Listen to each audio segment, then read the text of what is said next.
Sri TV நேயர்களுக்கு வணக்கம்.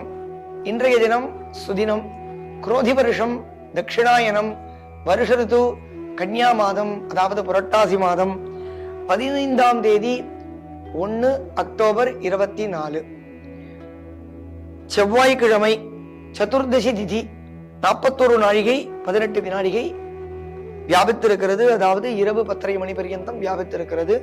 இன்றைய தினம் சதுர்தசி திதியே ஸ்ராத்த தினமாக அனுஷ்டிக்க வேண்டும்.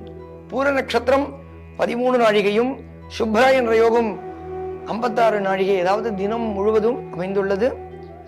பத்ரா என்ற கரணம் 9 நாழிகை மாத்திரம் அமைந்துள்ளது. தியாஜ்யமானது 32 நாழிகைக்கு வருகிறது.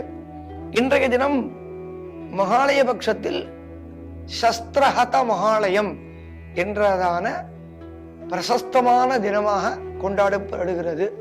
இன்றைய தினத்தில் நமது முன்னோர்கள் தேசத்திற்காக சஸ்திரங்களால் தன் சரீரத்தை தியாகம் செய்து உயிரை தியாகம் செய்த தினமாக இருந்தால், இன்றைய தினத்தில்